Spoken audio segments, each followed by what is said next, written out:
नमस्कार. संवाद प्रतिवाद या आमच्या विशेष कार्यक्रमामध्ये आपल्या सगळ्यांचं स्वागत. ज्यांच्या घरामध्ये 10वी किंवा 12वीची मुली आहेत त्यांना आजचा एपिसोड अत्यंत महत्त्वाचा वाटेल. कारण 10वी आणि 12वी नंतर आपल्या मुलांनी कोणत्या क्षेत्रात करिअर करायचं याबद्दलची चर्चा अनेक घरांमध्ये सुरू असते. पालकांना नेमकं समजत नसतं, मुलांना कळत नसतं की आपण नेमकं काय करायचं आहे, आपल्या मुलांना कुठं जायचं आहे. मला वैयक्तिक तर असं वाटतं की आता 10वी 12वी नंतर करिअरचा विचार करण्यापेक्षा 8वी पासूनच आपल्या मुलाची आवड, क्षमता आणि एकूणच जगातील संधी याचा विचार करून करिअरची आखणी करायला पाहिजे, विचार करायला पाहिजे. गेल्या काही वर्षामध्ये आपण जर 10वीचा निकाल बघितला तर 10वीच्या निकालानंतर 11वीला प्रवेश घेताना बहुसंख्य विद्यार्थ्यांचा किंवा पालकांचा ओढा विज्ञान शाखेकडे असायचा. किंबहुना आमचा मुलगा सायन्समध्ये आहे असं म्हटल्यानंतर एक वेगळी प्रतिष्ठा किंवा एक वेगळा अभिमान वाटायचा. पण 2-4 वर्षापूर्वी जर आपण बघितलं तर विज्ञान शाखेच्या बरोबरीनं किंबहुना त्याच्यापेक्षा सुद्धा जास्त मागणी वाणिज्य शाखेला होती, कॉमर्स शाखेला होती. यावर्षी पुन्हा एकदा विज्ञान शाखेकडे कल वाढलेला आहे हे खरं आहे, पण कॉमर्समधील संधी आणि कॉमर्समध्ये करिअर करण्याच्या दृष्टीनं मुलांचा ओढा दिवसेंदिवस वाढत चालला आहे. आज मला याच विषयावरती बोलायचे, समजून घ्यायचे, जाणून घ्यायचे की कॉमर्समध्ये, वाणिज्य शाखेमध्ये नेमक्या कोणकोणत्या संधी आहेत. आणि त्यासाठी आज आम्ही आमच्या स्टुडिओमध्ये पुरुषोत्तम पाध्ये सरांना बोलवलं आहे. मी त्यांचं स्वागत करतो. नमस्कार. पुरुषोत्तम पाध्ये सर यांचे रत्नागिरीमध्ये पाध्येज उज्ज्वला अकॅडमी असे क्लासेस आहेत आणि कॉमर्स विषयामध्ये ते तज्ज्ञ आहेत. आणि मला सरांना मुद्दाम इथं बोलवलं आहे की कॉमर्समधल्या संधी आणि त्यातला आपण जे अत्युच्च समजला जातो करिअर ते म्हणजे CA म्हणजे चार्टर्ड अकाउंटंट. तर या सगळ्याच्या दृष्टीनं मला जाणून घ्यायचे. मी पहिल्यांदा तुम्हाला विचारणार आहे की जसं मी आत्ता म्हटलं की खरोखर मुलानं आपल्या करिअरचा विचार कोणत्या वयात, कोणत्या इयत्तेपासून केला पाहिजे? करिअरचा विचार करताना बऱ्याच ठिकाणी आपण 10वी नंतर काय हा विचार करतो. हो. पण 10वी नंतर काय हे ठरवण्यासाठी मला वाटतं 7वी किंवा 8वी इथून पालकांनी विचार करायला पाहिजे. कारण तोपर्यंत मुलांना बऱ्यापैकी त्यांचे कल समजण्याच्या पातळीवरती मुलं आलेली असतात. म्हणजे गणितामध्ये तो हुशार आहे का, किंवा सायन्स त्याला आवडतं का, त्याला हिशोब आवडतात का. पण आपल्याकडे अनेक वेळेला असं होतं की आधी 10वीचे मार्क मिळव आणि मग ठरवू. अगदी. आणि ही अत्यंत चुकीची गोष्ट आहे असं मला वाटतं. 10वी नंतर मला जे काही करायचं आहे, ज्या कॉलेजमध्ये प्रवेश घ्यायचा आहे, ज्या साईडला प्रवेश घ्यायचा आहे, त्याचा पाया हा साधारणतः 7वी पासून सुरू झाला पाहिजे असं मला वाटतं. पण सर आयुष्यामध्ये 10वीचे मार्क खरोखर इतके महत्त्वाचे असतात? याचं उत्तर 50-50 आहे. कारण आजचं जग हे मार्कांवरती चाललं हे जरी खरं असलं, कारण प्रवेशासाठी मार्क बघितले जातात. हो. परंतु ह्या सगळ्याच्या मागे कुठेतरी आपल्याला 7वी, 8वी, 9वी, 10वी हा 4 वर्षांचा बेस फार गरजेचा आहे. मार्कांबरोबर किंवा मार्कांपेक्षा 1% जास्त त्याच्यामागचं नॉलेज. अच्छा. मी असं म्हणतो की 90% 10वीचं असणं आणि त्याच्यामागे नॉलेज फार कमी असेल तर खूप प्रॉब्लेम्स आहेत. पण मला 10वीमध्ये 70% आहेत, पण मला 70%चं नॉलेज आहे. तर ह्या गोष्टी फार गरजेच्या आहेत. पण मग मला सांगा, आपण आता आपला फोकस आहे तो कॉमर्स म्हणजे वाणिज्य शाखेवरती. हो. तर मग मुलांना आपल्या मुलानं कॉमर्स साईडला जावं हे जर ठरवायचं असेल किंवा तसा जर निष्कर्ष काढायचा असेल तर त्याचे ठोकताळे काय असतील? ठोकताळे म्हणजे पहिली गोष्ट आपल्याला जज करता येत नाही की मला काय आवडतं. आजच्या मुलांचा, बऱ्याच लोकांचा प्रॉब्लेम असा आहे की नेमकं मी काय करू शकतो. एखादं आपण करिअर ठरवतो आणि त्या करिअरच्या पाथला गेल्यानंतर असं वाटतं की अरे माझं करिअरच नाही आहे. म्हणजे आज आपण जर 100 मुलं पकडली तर असं लक्षात येईल की त्याच्यापैकी 30% मुलांना जे हवं ते करिअर मिळालं आहे. आणि जे करिअर आपण आज निवडलंय ते खरोखर मला आवडतंय का, त्याच्यामुळे होणारे जे दुष्परिणाम आहेत त्याच्यानंतर आपण बोलू याच्यावरती. परंतु हे जे दुष्परिणाम आहेत ना ते खूप प्रॉब्लेमॅटिक विषय असे होतात की आवड नेमकी काय मला हे लक्षात येत नाही मुलांच्या. मग ठोकताळे असे आहेत की बेसिकली सायन्स घ्या, कॉमर्स घ्या, आर्ट्स घ्या, प्रत्येक ठिकाणी संधी आहे. तरी त्याच्यामध्ये आपण 7वी, 8वी, 9वी, 10वी पासून जर विचार केला तर समजा मला मॅथमॅटिक्सची चांगली आवड आहे. अच्छा. तर मी कॉमर्स आणि सायन्स ह्या दोन्ही गोष्टींकडे जाऊ शकतो. बरोबर. मला थोडं व्यापार, बिझनेस, एंटरप्रिनरशिप अशा काही गोष्टींची म्हणजे जिथे व्यवसाय ऑलरेडी आहेत अशा मुलांच्यामध्ये कॉमर्स ही गोष्ट चांगल्या पद्धतीनं रुजते. तर ठोकताळे असे स्पेसिफिक नाहीत, पण एक आपल्याला टेंडन्सी कळू शकते की सायन्स चांगलं आहे की कॉमर्स चांगलं आहे.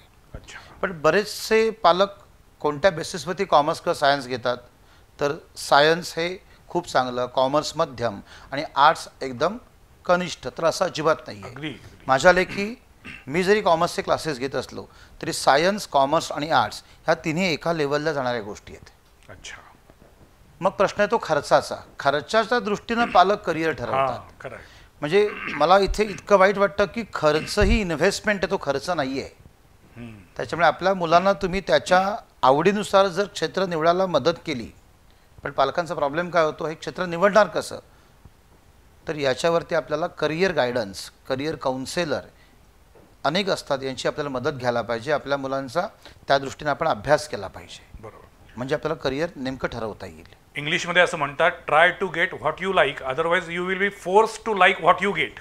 म्हणजे तुम्हाला जे आवडीचं आहे ते मिळवण्याचा प्रयत्न करा, अदरवाईज जे मिळतंय तेच आवडायला लागतं. पण ही पण चांगली गोष्ट आहे, पण जेव्हा आपल्या आवडीच्या क्षेत्रामध्ये मुलांना करिअर करण्याची संधी मिळते तेव्हा त्यांच्या प्रगतीचा वेग नक्कीच जास्त असू शकतो. 100%. आता आपण कॉमर्स विषयी बोलतोय. 11वीला कॉमर्सला प्रवेश घेतला, ॲडमिशन घेतली, 11वी 12वी झाली. 12वी नंतर बीकॉम, बीकॉम नंतर एमकॉम हा आपला एक ट्रॅडिशनल मार्ग आहे. या व्यतिरिक्त कॉमर्समध्ये काही संधी आहेत का? आपण बीकॉम, एमकॉम हे जे ट्रॅडिशनल वे आहेत त्याचनुसार BMS, bachelor of management studies, accounting, finance, म्हणजे ग्रॅज्युएशन वेगळ्या वेगळ्या सिस्टीमने करता येतं.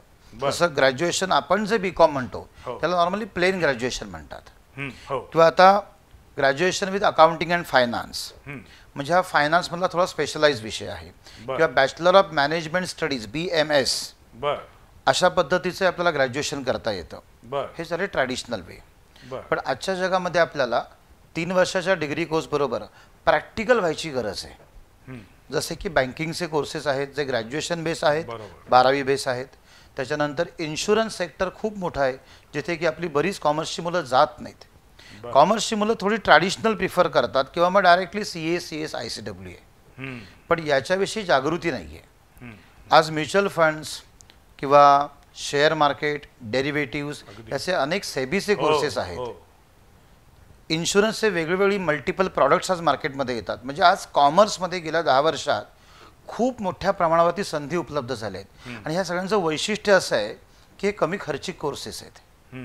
पालकांच्या दृष्टीने महत्त्वाचा मुद्दा काय येतो की सायन्स आणि कॉमर्स, किंवा काही मुलं आर्थिक प्रॉब्लेममुळे कॉमर्स घेतात. बरोबर. पण कॉमर्समध्ये खूप मोठ्या प्रमाणावरती संधी आहेत. गेल्या 10 वर्षामध्ये जागतिकीकरण एवढ्या मोठ्या प्रमाणावरती आहे की आज आपण घर बसल्या पूर्ण इंटरनॅशनल लेवलला काम करू शकतो. वर्क फ्रॉम होमची जी फॅसिलिटी अवेलेबल झाली आहे, आज इंटरनेट घराघरात पोचलं आहे, ऑनलाईन कोर्सेस अवेलेबल झालेत. म्हणजे ट्रॅडिशनल शिक्षण पद्धतीला जर प्रॅक्टिकलची जोड दिली तर कॉमर्समध्ये खूप चांगल्या पद्धतीनं करिअर होऊ शकतं. पूर्वी असं एक म्हणजे समीकरण होतं की कॉमर्समध्ये ग्रॅज्युएशन करायचं आणि मग कुठल्या ना कुठल्या तरी बँकेमध्ये नोकरी मिळवायची की आयुष्याचं कल्याण झालं. बरोबर. आता तुम्ही जेव्हा म्हणताय की कॉमर्स ग्रॅज्युएशन नंतर किंवा पोस्ट ग्रॅज्युएशन नंतर अनेक प्रकारच्या संधी आहेत, म्हणजे विशेषतः गेल्या 8-10 वर्षात ज्या पद्धतीनं सगळे नवनवीन बिझनेस डेव्हलप होत चाललेत त्यामध्ये सगळ्या कॉमर्सवाल्यांना प्रचंड मागणी आहे. ॲट द सेम टाइम जी नवनवीन सॉफ्टवेअर येत आहे, या सॉफ्टवेअरमुळे अशी पण एक भीती होती आहे की नंतर कॉमर्स ग्रॅज्युएट लोकांना काही कामच असणार नाही, सगळी सॉफ्टवेअरच करून देतील. नाही असं, आणि मग त्यामुळं सॉफ्टवेअर मधलं ज्ञान असणं हे अधिक महत्त्वाचं आहे. 100%. म्हणजे आज आपण अनेक ठिकाणी बघतो की मुलं सुट्टीच्या वेळांमध्ये MSCIT किंवा मग सॉफ्टवेअर हार्डवेअरचे कोर्सेस करतात.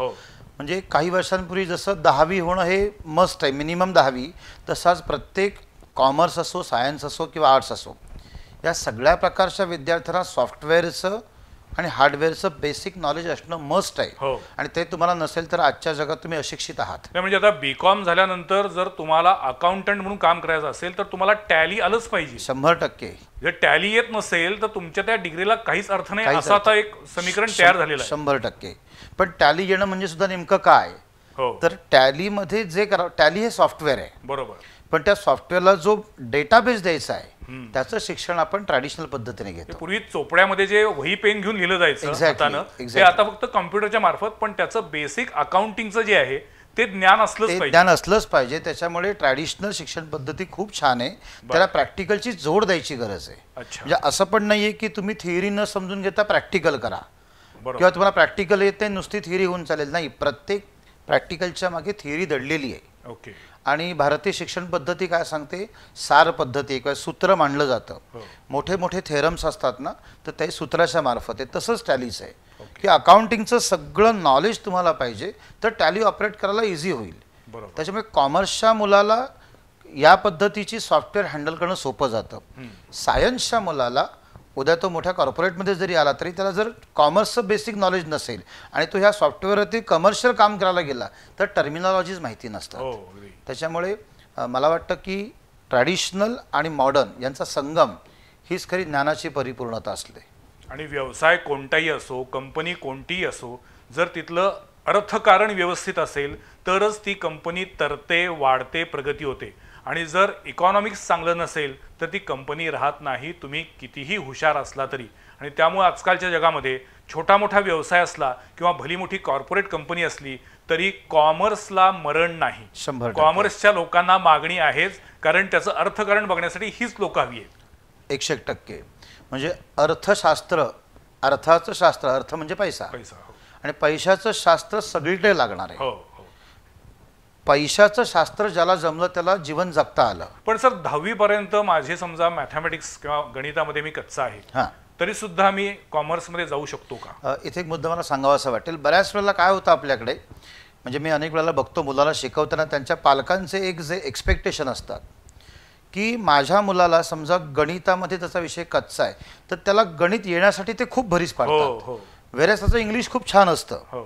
मग ते इंग्लिशला मी म्हणतो जो विषय तुमचा चांगला आहे ना त्याला मल्टिप्लाय करायला शिका, आणि जो विषय कच्चा आहे त्याला एक मिनिमम पासिंग.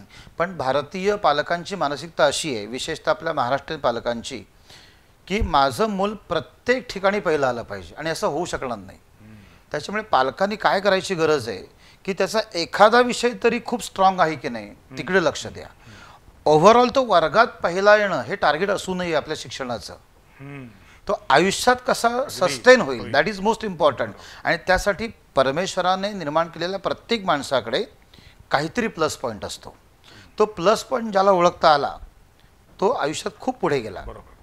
आणि बरेचसे पालक याच ठिकाणी चुकतात, कारण नको ती जीवघेणी स्पर्धा.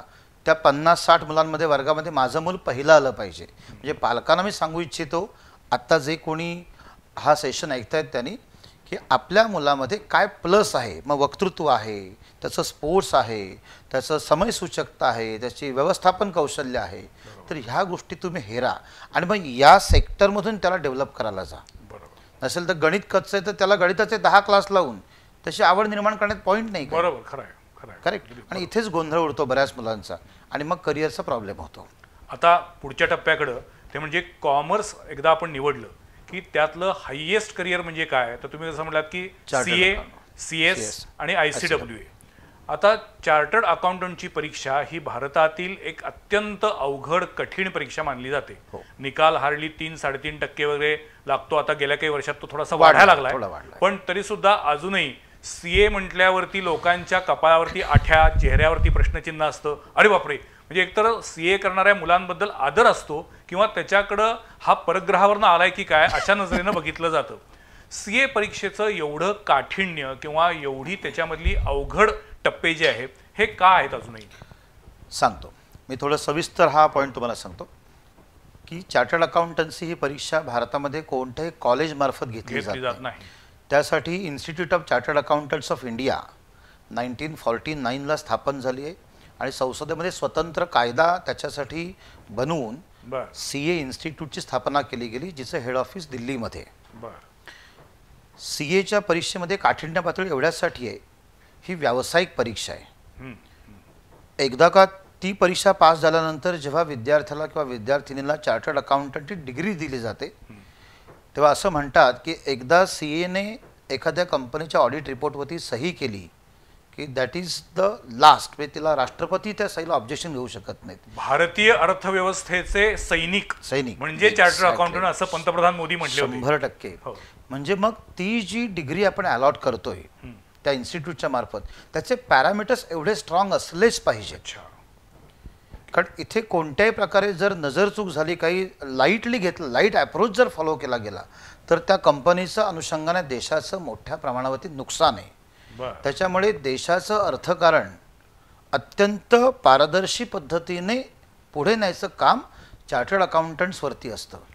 पण सर्वसामान्य माणूस चार्टर्ड अकाउंटंटकडे असं बघतो की माझे टॅक्सचे पैसे कमीत कमी कसे भरावे लागतील, तो माझा टॅक्स कसा वाचवून देईल, या दृष्टीने पण सीए कडे बघत असतो. ही गोष्ट जरी सत्य असली तरी बऱ्याच ठिकाणी त्याच्या मागे व्यापारी लोकांचा उद्देश काय असतो की माझा टॅक्स वाचवणे. पण टॅक्स वाचवण्याचा अर्थ काय? कायद्याच्या नेमक्या ज्या पळवाटा आहेत, ज्या सरकारने दिलेल्या आहेत, त्या समजून घेऊन त्या समोरच्या आपल्या क्लायंटला, व्यापाराला पटवून देऊन त्याच्यातून कायदेशीर पळवाट कशी असेल अशा पद्धतीने. सरसकट सीएनवरती असं ऑब्जेक्शन घेतलं जातं की तुम्ही टॅक्स वाचवून देता, तर तसं कोणत्याही प्रकारे केलं जात नाही. कारण अशा पद्धतीचे कायद्याचं उल्लंघन आपल्याला करताच येत नाही. त्याच्यामुळे आणि जर असं होत गेलं तर आपल्याला काय होईल याच्यावरती ऑब्जेक्शन येईल उद्या. आणि मग सीए आपण जे म्हणतोय की one of the topmost career आहे, भारतातली सर्वात डिफिकल्ट परीक्षा आहे, याला काय अर्थच उरणार नाही. बरोबर. त्याच्यासाठी एकूण 6 ग्रुप द्यावे लागतात 3 टप्प्यामध्ये, बरोबर ना? पहिलं फाउंडेशन, करेक्ट, मग त्यानंतर इंटरमिजिएट आणि मग सीए फायनल. करेक्ट. मग मला सांगा की 10वी 12वी कधीपासून मुलांनी याची तयारी करायची? जर एखाद्या मुलाला सीए व्हायचं असेल तर त्याची सुरुवात कुठून व्हायला पाहिजे? 2 टप्प्यामध्ये मी याचं वर्गीकरण करतो की ज्यांना सीएची बॅकग्राऊंड माहिती आहे किंवा ज्यांचं एक ठरलेलं असतं आधीच की मला सीए व्हायचं आहे. नॉर्मली ह्या मुलांचं 10वी पास झाल्यानंतर ताबडतोब सीए इन्स्टिट्यूटकडे रजिस्ट्रेशन करतात, पुस्तकं येतात आणि अभ्यासाला सुरुवात करतात. सीएचं डायरेक्टली कुठच्या कॉलेजमधून शिक्षण नसल्यामुळे बऱ्याच ठिकाणी प्रायव्हेट कोचिंगची मदत घेतली जाते. पण मला असं वाटतं की एक अत्यंत शिस्तबद्ध पद्धतीने सीएचं करिअर जर करायचं असेल तर 11वी आणि 12वी ही पक्की करावी. कारण कुठच्याही व्यावसायिक परीक्षांचा बेस हा 11वी 12वी मध्ये आहे. जसं की आपण सायन्समध्ये गेलो तर 11वी 12वी आणि सीएटी, तसं कॉमर्समध्ये 11वी 12वी आणि मग सीएला जायचं असेल तर सीए फाउंडेशन. बेस जोपर्यंत पक्काच होत नाही तोपर्यंत आपण पुढे जाण्यात काहीच पॉईंट नाही. बरोबर. त्याच्यामुळे आपण आपल्या टॅलेंटचा अंदाज घ्यावा आणि 12वी नंतर ताबडतोब सुद्धा सीए फाउंडेशनला बसता येतं किंवा 12वी नंतर 6 महिन्यांची गॅप घेऊन बसता येतं. त्याच्यामुळे 10% लोक असे जे असतात जे आपण एकदम वरच्या कॅटेगरीतले म्हणूया, त्यांनी 11वी 12वी बरोबर सीए प्रिपरेशन करून फाउंडेशनचं प्रिपरेशन करून 12वी नंतर ताबडतोब परीक्षा देऊन चालेल. पण ज्यांना थोडंसं ती भीती वाटते अशा सर्व विद्यार्थी-विद्यार्थिनींनी 11वी 12वी कंप्लीट इन डिटेल करावी. कारण त्याचं कारण का, एक 12वीचे जर आपण निकाल बघितले बोर्डाचे तर ते नॉर्मली 90-92% जातात. आणि याच्यातून सीए फाउंडेशनला आलेली जी मुलं आहेत यांचा रिझल्ट ऑल ओव्हर इंडिया कुठेतरी 18 ते 20%, म्हणजे एवढी गॅप आहे याच्यामध्ये. याचा विचार मुलांनी खूप करायला पाहिजे. पण सर, पुरुषोत्तम पाध्ये यांचे रत्नागिरीमध्ये क्लासेस आहेत, ते सीएच्या फाउंडेशनचे किंवा इंटरमिजिएटचे तुम्ही क्लासेस घेता. मग तुम्ही तुमच्याकडे येणाऱ्या मुलांना 12वी नंतरच प्रवेश देता की 10वी नंतरच्या मुलांना पण तुम्ही ट्रेनिंग द्यायला सुरुवात करता? नाही, आम्ही सध्या तरी 12वी नंतरच कंप्लीट. म्हणजे ज्या विद्यार्थ्याला 12वी बरोबर सीए करायचंय त्याला आम्ही सांगतो की आम्ही तशी बॅच नाही घेत. त्याचं कारण असं आहे, रत्नागिरी तसं तुलनेनं छोटं आहे. नाही, मला तिकडे यायचंच होतं की म्हणजे पुणे, जयपूर, मुंबई या ठिकाणी सीएचे अनेक नामवंत क्लासेस आहेत. आणि जनरली हा प्रवास कसा असतो की छोट्या शहरातून मोठ्या शहरात ट्युशनला किंवा क्लासला मुलांना पाठवायचं. पण पुरुषोत्तम पाध्ये यांच्या उज्ज्वला क्लासेसमध्ये, रत्नागिरीतल्या क्लासेसमध्ये संपूर्ण महाराष्ट्रातून मुलं रत्नागिरीत जात आहेत. हा एक प्रकारे उलटा प्रवास आहे. ही किमया कशी साधली? ॲक्च्युली जसं मी विचार केला की जेव्हा रत्नागिरीमध्ये सीएचे क्लासेस सुरू करायचा विचार केला त्यावेळेला मलाही बऱ्याच माझ्या मित्रमैत्रिणींनी सल्ला दिला की मुळात कॉमर्समधून मुलं सीए करायला किती जातात, त्याच्यामधून जी कोणी सीए करायला जाणारी आहेत ती पुणे मुंबईची वाट धरतात. तर तुझं इथे कसं होणार? खरं आहे. पण मला पूर्वीपासूनची सवय, जे होणार नाही ते होण्यासाठी प्रयत्न करायचा, प्रवाहाविरुद्ध जायचं. त्याच्यामुळे मी विचार असा केला तर आपण घेऊन तर बघू, सुरुवात तर करू. झालो सक्सेसफुल तर झालो, नसेल तर आपल्यासाठी नॉलेज वाढलं, एक आपल्याला विचार करता येईल बाबा आपण नाही सक्सेसफुल झालो याच्यामध्ये. परंतु मग मी काय असा विचार केला की कोकणामधून मुळात सीए परीक्षेला बसणारी विद्यार्थ्यांची संख्या कमी होती. मग त्याच्यावरती मी सुरुवातीला मेहनत घ्यायला सुरुवात केली, काउन्सेलिंग किंवा सेमिनार्स. मग मी मुलांना सांगायचो की सीए डिफिकल्ट नाही आहे. का डिफिकल्ट नाही आहे? तर जर सीए परीक्षांमध्ये दरवर्षी 50 रँक येतात तर रँक येणारी मुलं जे करतात ते आपण करत नाही, म्हणून आपण त्याला डिफिकल्ट म्हणतो. पण हे रँक ऑल ओव्हर इंडियाच्या ऑल ओव्हर levelचे इंडिया असतात. म्हणजे सीए मध्ये रँकची पद्धत अशी आहे की त्या परीक्षेमध्ये सर्वात जास्त मार्क मिळवणारे पहिले 50 विद्यार्थी, हो. आणि हा ऑल इंडिया रँक असतो. त्याच्यामुळे मी ह्याच्यावरती विचार केला की जर ऑल इंडिया रँकला दरवर्षी 50 मुलं येत आहेत, तर मग आम्ही का नाही? आम्ही ते सीए होण्यासाठी धडपडतोय, मुलं तर रँकचा विचार करतायत. म्हणजे हा बेसिक प्रॉब्लेम आपल्या मेंटॅलिटीचा आहे. पण मी अशी पहिली व्यक्ती बघितली की जे म्हणतायत की सीए होणं फारसं अवघड नाहीये. हे मला कमाल वाटते. हो. अदरवाईज सीए म्हटल्यानंतर प्रचंड त्याच्याबद्दलची भीती आहे आणि सगळ्यात कठीण परीक्षा आहे. तुम्ही जेव्हा मुलांना तुम्ही प्रशिक्षण देता तेव्हा मुळात तुम्ही त्यांच्यामध्ये हा आत्मविश्वासच निर्माण करता. एक्झॅक्टली महत्त्वाचा मुद्दा काय आहे की मुलांना स्पून फिडिंग किती करायचं याला एक लिमिट आहे. कारण उद्या आपण सगळ्या गोष्टी त्यांना जर रेडीमेड दिल्या, इव्हन क्लासेसमध्ये सुद्धा, म्हणजे मी जरी क्लास घेत असलो तरी मी आजही हे पथ्य पाळतो की समजा अकाउंटन्सी विषयामध्ये 10 टॉपिक्स आहेत, तर एक टॉपिक मुलांनी स्वतःहून करायचं आहे. बर. कारण कुठेतरी परीक्षेमध्ये वेगळे पण जर काही जेव्हा येतंय तेव्हा आपल्यावरचा आपण विचार करू शकतो हा विश्वास फार महत्त्वाचा आहे, आणि तो 90% मुलांकडे लॅकिंग आहे. आणि म्हणून सीए मधलं फेल्युअर खूप मोठ्या प्रमाणावरती आहे. त्याच्यामुळे एका बाजूने क्लासेस घेतले आणि मुलांना सोडून दिलं असं नाही करून चालत. त्या मुलांच्या मागे 24 तास तुम्ही उभं राहायला लागतं.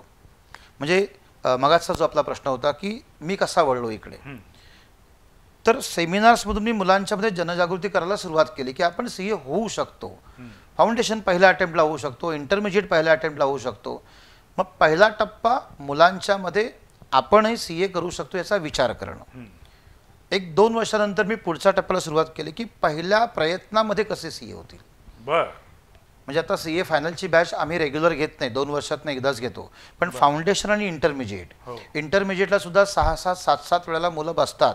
मला गंमत वाटते की मुलं तोच अभ्यास परत का करतात. याच्यावरती मी आणि माझे सगळे सहकार्याने विचार केला. तर लक्षात असं आलं अनेक ठिकाणी की क्लासेस झाल्यानंतर परीक्षा होईपर्यंत मध्ये जवळजवळ 3 महिने असतात. आणि या वेळेला मुलं जो सेल्फ स्टडी करतात त्याची क्वालिटी व्हेरीफाय करणं गरजेची आहे. आम्ही याच्यावरती काम करायला घेतलं की क्लासेस झाल्यानंतर मुलांना पुन्हा क्लासमध्ये रिव्हिजनसाठी बोलवायचं आणि मुद्देसूद रिव्हिजन करून घ्यायची. म्हणजे याला मी थोडंसं असं एक्झाम्पल देतो की कोणीतरी आपल्याला करून घेत असेल तर विद्यार्थी करतो. हो, अगदी खरं आहे. कंट्रोल नसेल तर तो टाइमपास आणि करतो. म्हणूनच मला असं वाटतं की आजकालच्या काळामध्ये जे काही ऑनलाईन शिक्षण आलेलं होतं ते फारसं सक्सेसफुल झालं नाही. कारण त्याच्यामध्ये 2 वे कम्युनिकेशन नसतं, त्याच्यामध्ये 1 वे असतं. त्यामुळे त्या मुलाला नेमकं ते जे काही शिकतोय ते समजलंय का, त्याची आकलन शक्ती किती आहे याच्याबद्दलचं पुन्हा क्रॉस चेकिंगच होत नाही. एक्झॅक्टली. आणि त्यामुळे फिजिकल क्लासेसनाच पुन्हा महत्व आहे. 100% म्हणजे पहिलीचं शिक्षण असू दे किंवा सीएचे क्लासेस असू दे. 100%. पण सर मला सांगा की सीए सारख्या अत्यंत कठीण परीक्षेसाठी राज्य सरकार असेल किंवा केंद्र सरकारनं असेल एकही कॉलेज केलं नाही. मुलांनी सेल्फ स्टडी करायची किंवा क्लासेसमध्ये जाऊन त्याच्याबद्दलचा अभ्यास करून घ्यायचा. बरोबर. असं का?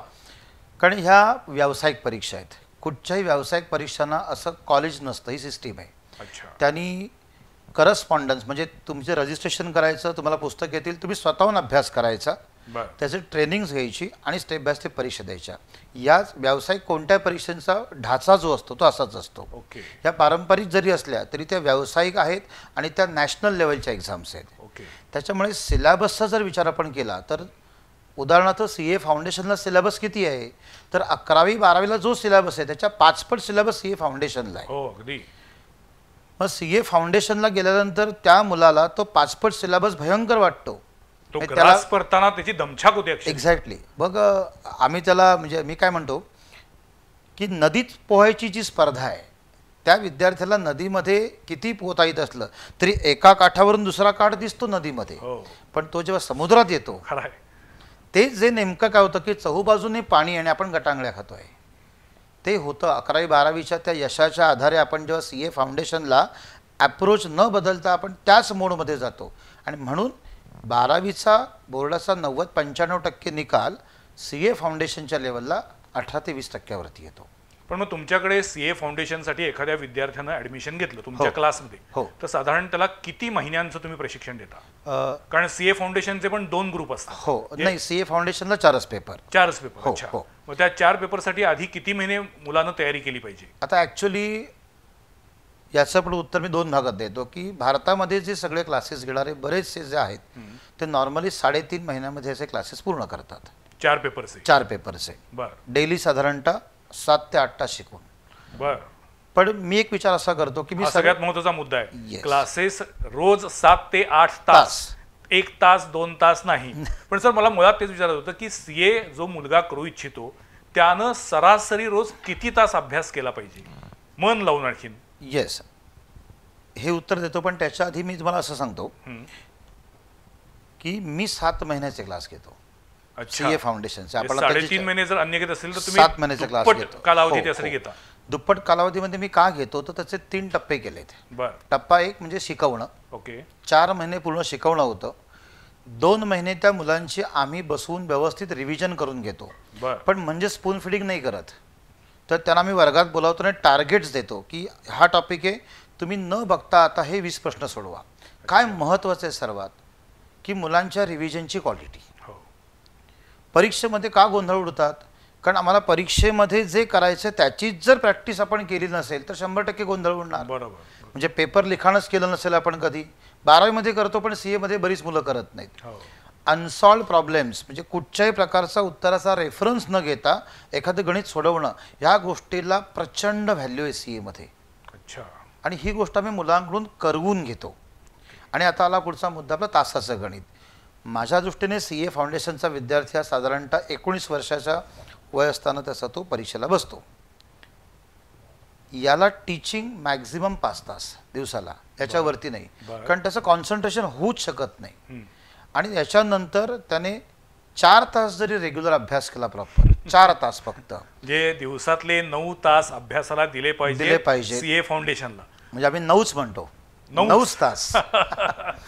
आणि मग सीए फायनलला हा रेशो कसा आहे? सीए फायनलला हा रेशो पुन्हा अभ्यासाच्या क्वालिटीवरती आहे. म्हणजे त्याच्यातलंही पालकांसाठी मी सांगतो की मुलं 1 तास अभ्यासाला बसतात तेव्हा त्याची क्वालिटी चेक करा. हो, बरोबर, अगदी खरं आहे. जसं मी म्हणतो की दूध अर्धा लिटर आणलं, त्यात पाणी किती आहे आणि दूध किती आहे, तसं तुम्ही 1 तासातले 60 मिनिटांपैकी किती मिनिटं मुलं अभ्यास करतायत तो दिसतो अभ्यास करताना तुम्हाला. पण तो खरंच अभ्यास करतोय का, काही व्हॅल्युएशन झाली आहे का, म्हणजे पालकांना कळणार कसं आहे की तो अभ्यासाला बसलाय. मग अशा वेळेला तुम्ही ज्या क्लासमध्ये त्या मुलांना पाठवलं आहे किंवा ज्या कॉलेजमध्ये ती मुलं शिकत आहेत त्या शिक्षकांच्या संपर्कात राहा. आज आपल्याकडे पालकांची एक मानसिकता अशी आहे, एकदा अकॅडमीमध्ये मुलाला ट्रान्सफर केलं की सगळी जबाबदारी त्या अकॅडमीची. असं नाही आहे. पूर्वीचं चित्र वेगळं होतं. आज कालानुरूप आपण बदलायला पाहिजे. आज विद्यार्थ्याची प्रगती जर साधायची असेल तर त्याचे शिक्षक आणि पालक हे दोघंही एकमेकांच्या सतत कनेक्शनमध्ये पाहिजेत. मगाशी तुम्ही बोलताना म्हटलात की फर्स्ट अटेम्प्टमध्ये मुलांनी फाउंडेशन किंवा इंटरमिजिएटची परीक्षा सोडवावी, सुटावी, यासाठी प्रयत्न असतात. तुमच्या क्लासेसमध्ये, तुमच्या हिस्ट्रीमध्ये अशी किती मुलं आहेत, साधारण किती % मुलं आहेत की जी फर्स्ट अटेम्प्टमध्ये सुटतात किंवा मॅक्झिमम किती अटेम्प्ट देऊ शकतात? आता गेली 8 वर्ष आमचा सीए फाउंडेशनचा रिझल्ट हा कधीच 75% खाली नाही आहे, एक्सेप्ट कोरोनाची एक बॅच जी ऑनलाईन झाली. अच्छा. कारण मी मुळातच काय करतो, क्राऊड घेत नाही. म्हणजे साधारणतः 70 मुलं एका बॅचला, जिथे की मला प्रत्येकाचं नाव माहिती असलं पाहिजे. माझी अट असते प्रत्येक शिक्षकाने शिकवणाऱ्या त्या मुलाच्या नावानिशी त्याला ओळखलं पाहिजे, म्हणजे त्या मुलाला कुठेतरी कनेक्ट निर्माण होतो. नाहीतर आज काय होतं, अनेक ठिकाणी कनेक्टच नाही. पूर्वीच्या काळी शिक्षक तिकडे शिकवत असतात, मुलं इकडे काय करतात ते माहीतच नसतं. एक्झॅक्टली. दुसरी गोष्ट, मोबाईलच्या वापरावरती आम्ही बंधनं टाकतो. स्मार्टफोन नाही. म्हणजे वापरला तरी त्याचा लिमिटेड यूज, पण शक्यतोवर नाहीच. कारण स्मार्टफोनचे दुष्परिणाम प्रचंड आहेत. म्हणजे लक्ष विचलित होतं प्रचंड. हा नुसतं स्मार्टफोन बघताना नाही तर त्याचा इफेक्ट खूप वेळ राहतो. बरोबर. आणि ह्या गोष्टीची जसं मेंदूला आपण सवय लावू तशी आहे. कॉन्सन्ट्रेशनची सवय लावा, मेंदू कॉन्सन्ट्रेट करायला शिकवतो. आणि जर आपण त्याला टाइमपासची सवय लावली तर तो डायव्हर्ट होत बसतो. मग माझं मुलांना म्हणणं असं आहे की जर मला सीए व्हायचं आहे ते प्रॉलॉंग करण्यात पॉईंट आहे की लवकरात लवकर होण्यात पॉईंट आहे. आणि तुम्ही जर कठीण म्हणत असाल सगळे विद्यार्थी, तर भारतामध्ये रँक 1 दरवर्षी कोणतरी येतोय. म्हणजे आम्ही काय बघतो तर आम्ही नापास झालेल्या लोकांच्या जास्त स्टोरी ऐकतो. हे फार वाईट आहे. पॉझिटिव्हिटी वाढवली पाहिजे की हा करू शकतो तर मी काय नाही. आणि ते नापास झालेली जी मुलं आहेत ना, ती काय करतात नेहमी अनेक वेळेला की पेपर कठीण होता, माझ्या घरात प्रॉब्लेम होता. प्रॉब्लेम कुणाला नाही आहेत, पण जो ध्येय समोर ठेवून आहे त्याला हे प्रॉब्लेम्स दिसत नाहीत कधी. मग ही पॉझिटिव्हिटी मुलांमध्ये खूप प्रचंड प्रमाणामध्ये लॅकिंग आहे, म्हणजे नाहीच आहे. फाउंडेशनचा तुमचा रिझल्ट तुम्ही सांगितला, हो. इंटरमिजिएटचा किती आहे? इंटरमिजिएटचा ऑल ओव्हर इंडियाचा रिझल्ट साधारणतः 13 ते 17% आसपास लागतो ॲव्हरेज. बरं. आपल्याकडे हा साधारणतः 50% पुढे रिझल्ट बऱ्यापैकी मेंटेन आहे. बरं. पण इंटरमिजिएटला मात्र फाउंडेशनच्या तुलनेत प्रिपरेशन पण खूप आहे आणि सिलेबस इतका आहे की त्या मुलांचं एज आणि सिलेबस याचा थोडासा मागे पुढे विषय होतो. त्याच्यामुळे फाउंडेशनला पहिल्या प्रयत्नात पास झालेला विद्यार्थी पण काही वेळेला इंटरमिजिएटला गाडी अडकते. पण इंटरमिजिएटला तुम्ही किती महिने क्लास घेता? इंटरमिजिएटला आम्ही एक ग्रुप 6 महिने, असे 2 ग्रुप 12 महिने, 1 वर्ष. एका ग्रुपमध्ये 4 पेपर, 4 पेपर असे 2 ग्रुपचे 8 पेपरसाठी 1 वर्ष तरी त्या विद्यार्थ्यानं मेहनत केली पाहिजे. म्हणजे तो आणि रोज किमान 9 तास अभ्यास केला पाहिजे, क्वालिटी टाइम देऊ. 100%. म्हणजे माझं गणित असं आहे की 6.5 दिवस अभ्यास, अच्छा, सोमवार ते रविवार दुपारपर्यंत अभ्यास करा. रविवारी दुपारी 2 पासून नंतर फक्त एन्जॉय करा, फ्रेश व्हा. पुन्हा आपल्याला एनर्जी पाहिजे, पुढचे 6.5 दिवस काम करायचं आहे. आणि हे जितकं छान पटापट करू तितकं आपण सीए व्हायची प्रोबॅबिलिटी वाढणार आहे. म्हणजे मला कळत नाही त्यावेळेला की सीए होणारी मुलं ते प्रोलॉंग का करतात आपलंच करिअर. आणि मग असं म्हणतात ना की मला एकाने विचारलं होतं की सीए व्हायला किती वर्ष लागतात. तर म्हटलं बाबा वर्ष सांगू शकत नाही, पण अख्खं आयुष्य पण जाऊ शकतं, डिपेंड्स ऑन यू. पण मग सीएची परीक्षा देण्यासाठी वयाची काही मर्यादा नाही आहे? वयाची मर्यादा काहीच नाही आहे. अच्छा, हो. म्हणजे मग एकदा तुम्ही सीएची परीक्षेला अटेम्प्ट दिल्यानंतर तो किती वेळा अटेम्प्ट देऊ शकतो? हां, त्याला रिव्हॅलिडेशन आहे. ओके. म्हणजे समजा सीए फाउंडेशनला विद्यार्थी नापास झाला तर 5 वेळा नापास झाल्यानंतर त्याचं रजिस्ट्रेशन त्यांना पुन्हा रिन्यू करावं लागतं आत्ताच्या स्कीमनुसार. आता जी येऊ घातलेली स्कीम आहे 2023 साली, त्याच्यामध्ये त्याला 5 वेळेला बसल्यानंतर परीक्षेला बसता येणार नाही, मग त्याने ग्रॅज्युएशन थ्रू सीएला जाऊ शकतो. ओके. म्हणजे पहिल्यांदाच अशी रिस्ट्रिक्शन आणली आहे सीए इन्स्टिट्यूटने. पण अदरवाईज एजचा फार मोठा इथे प्रॉब्लेम नाही आहे. हाच तर सीए ह्या कोर्समधली गंमत आहे. पण सर तुम्ही मगाशी म्हटलात की ऑल इंडिया रँकमध्ये 50 जे विद्यार्थी येतात, हो, त्याच्यामध्ये मी का येणार नाही अशा ध्येयानं काम केलं पाहिजे. तुमच्या क्लासचे, उज्ज्वला क्लासेसचे आजपर्यंत विद्यार्थी ऑल इंडिया रँकमध्ये आलेले आहेत का? हो, आलेत. रत्नागिरीसारख्या ठिकाणी शिकून? हो, रत्नागिरीसारख्या ठिकाणी शिकून 2018च्या जून मधल्या परीक्षेमध्ये माझ्या क्लासचे 5 विद्यार्थी ऑल इंडिया रँकला आले. बर. आणि त्याच्यामधील रोहित जोशी हा विद्यार्थी जो राजापूर सारख्या दुर्गम भागातला होता, हा भारतामध्ये 8वा आला. बापरे. 400 पैकी 356 मार्क मिळवून. माय गॉड. म्हणजे पॉझिटिव्हिटीचा फरक. सर पासिंग जे असतं ते 400 पैकी किमान 200 ना? 400 पैकी प्रत्येक विषयामध्ये, म्हणजे प्रत्येक विषय 100 मार्काचा आहे, किमान 40 आणि सगळे मिळून किमान 200, म्हणजे 50%ला पासिंग आहे. अच्छा, म्हणजे प्रत्येक पेपरला 40 म्हटलं तर 160 होतात. हो, पण तसं नाही, टोटल व्हायला पाहिजे 200 व्हायला पाहिजे. म्हणजे तसं हिशोब केला तर प्रत्येक पेपरला 50 किमान पाहिजेतच. म्हणजे 50%वरतीच त्याचं पासिंग आहे असं म्हणायला पाहिजे. एक्झॅक्टली. अच्छा. कारण अशी अनेक मुलं आहेत. आणि या तिन्ही परीक्षेला सगळ्या परीक्षेला फाउंडेशन असेल, इंटरमिजिएट असेल किंवा फायनल असेल? हो हो. अच्छा. पण मग सर तुम्हाला असं कधी वाटलं नाही की आपण रत्नागिरीसारख्या छोट्या शहरातून पुण्यामध्ये शाखा करावी, मुंबईमध्ये जावी? नाही, मला बऱ्याच कोल्हापुरात यावं? नाही, असं वाटलं, पण मी सतत हा विचार करतो की जिथे जे नाहीये ते देण्यात पॉईंट आहे. अच्छा. कारण त्याच्यामुळे कोकणासारख्या थोडंसं आर्थिक मागास एरिया आहे, तर त्या ठिकाणी मुलांना हे सगळं प्रत्येक वेळेला मोठ्या शहरात जाऊन राहणं, जेवणपणाचा खर्च आणि तिथल्या क्लासेसची फी हे परवडत नाही प्रत्येक वेळेला. अच्छा. किंवा मीही जेव्हा क्लासेसला आलो तेव्हा माझ्या सरांनी मला कधीच, म्हणजे माझी आर्थिक अडचण होती, मग त्यांनी फीसाठी मला कधी अडवलं नाही. तर ह्याच तत्वावरती मी आजही काम करतो. अच्छा. म्हणजे अत्यंत चांगला मुलगा असेल, गरजू असेल, होतकरू आहे, तर त्याला फीसाठी कधी क्लासमध्ये अडवलं जात नाही, 11वी पासून सीए फायनल पर्यंत. क्या बात आहे. म्हणजे मी या निमित्ताने सांगू इच्छितो की असं कोणी जर गरीब विद्यार्थी असेल आणि त्याचे क्लासेसची फी त्याला परवडत नसेल तर तुम्ही माझ्याकडे पाठवा, निःशुल्क त्याचं शिक्षण होईल. वाह, काही प्रॉब्लेम नाही. आता तुमच्याकडे महाराष्ट्रातल्या कुठल्या कुठल्या शहरातनं मुलं आहेत? आता माझ्याकडे कोल्हापूर, मिरज, सांगली, गोकाक, धारवाड, कर्नाटकची मुलं आहेत, सातारा आहेत. म्हणजे या पट्ट्यातून बऱ्यापैकी मुलं क्लासला येतात. गोव्याची मुलं आहेत. क्या बात आहे. हो. म्हणजे रत्नागिरी तसं म्हटलं तर छोटं शहर आहे, पण रत्नागिरीमध्ये पाध्ये सरांच्या उज्ज्वला क्लासेसनं अनेक मुलांचं उज्ज्वल करिअर घडावं यासाठी मनापासून प्रयत्न सुरू केले आहेत. शेवटच्या टप्प्याकडे आलेलो आपण. मला एवढंच विचारायचं आहे की तुम्ही सीए फायनलचे क्लासेस का घेत नाही, किंवा इव्हन महाराष्ट्रामध्ये अनेक ठिकाणी सीए फायनलचे प्रत्यक्ष क्लासेस घेतले जात नाहीयेत. बरोबर. ते पेनड्राईव्ह वरती तिची लेक्चर मिळतात. मुलांनी आपापल्या घरात ते पेनड्राईव्ह वरची लेक्चर बघायची, सेल्फ स्टडी करायची. बरोबर. याच्यातून त्या मुलाला हवी ती नेमकी दिशा मिळत नाही. करेक्ट. फायनलचे क्लासेस का घेतले जात नाहीत? त्याच्या मागचं बेसिक कारण असं आहे की रत्नागिरी छोटं शहर असल्यामुळे जी सीएची आर्टिकलशिप आहे, अच्छा, त्याच्यामधला जो एक्सपिरियन्स आहे तो रत्नागिरीपेक्षा मोठ्या शहरामध्ये जास्त मिळतो. जसं की कोल्हापूर, पुणे, मुंबई, नागपूर.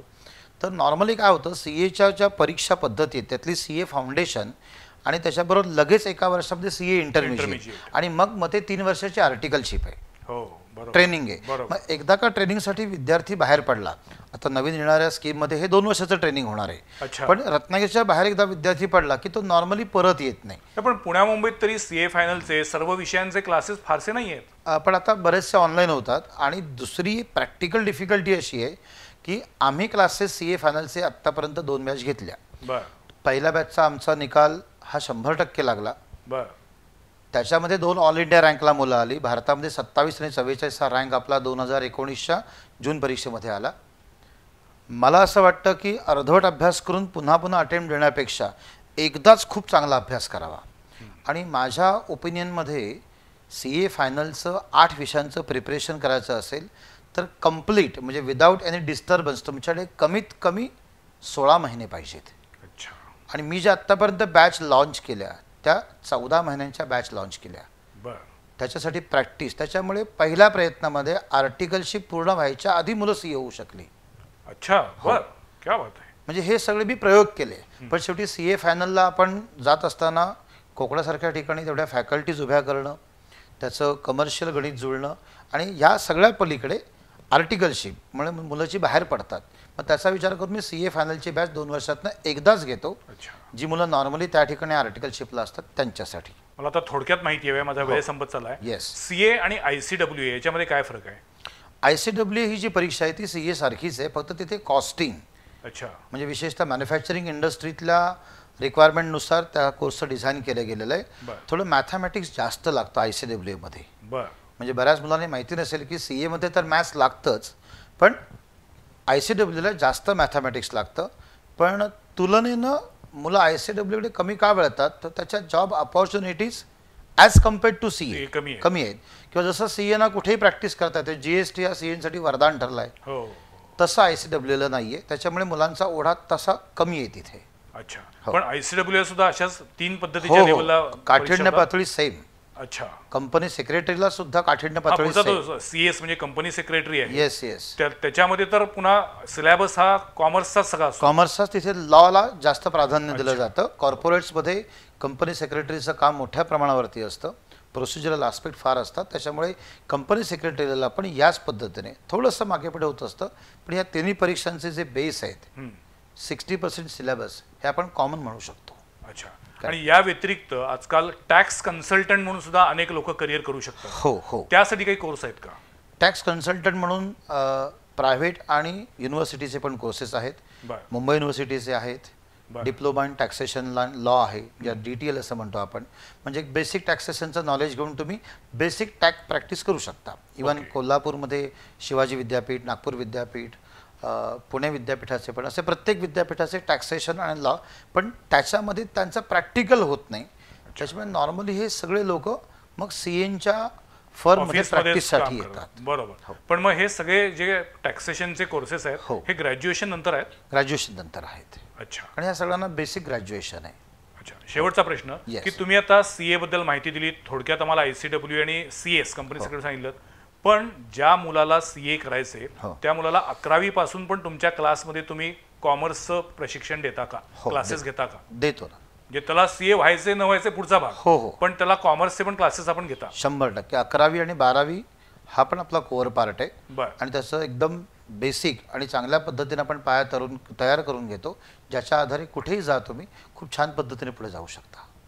मला वाटतं कॉमर्समधल्या संधी या विषयावरती बोलण्यासारखं अजून खूप आहे, पण माझा वेळ संपलेला आहे. रत्नागिरीचे पुरुषोत्तम पाध्ये जे स्वतः उज्ज्वला क्लासेस चालवतात, सीएच्या अनेक विद्यार्थ्यांना त्यांनी आजवर तयार केलेला आहे. नॅशनल रँकमध्ये रत्नागिरीसारख्या शहरातील क्लासचे विद्यार्थी यशस्वी ठरलेले आहेत. ही यशोगाथा पाध्ये सरांनी ऑलरेडी आता सांगितलेली आहे. आणि या क्षेत्रामध्ये असलेला स्कोप काय आहे, मुलांनी कशी तयारी केली पाहिजे, मेहनत किती घेतली पाहिजे, या सगळ्याबद्दल आज पाध्ये सरांनी मार्गदर्शन केलं आहे. आज पुरुषोत्तम पाध्ये सर आमच्या स्टुडिओमध्ये आले, या विषयावरती मनमोकळेपणानं बोलले, मार्गदर्शन केलं, याबद्दल मी त्यांचे आभार मानतो आणि शुभेच्छा देतो. थँक्यू. पुढच्या सोमवारी पाहायला विसरू नका आणखीन एका विषयावरील चर्चा संवाद प्रतिवादमध्ये. नमस्कार.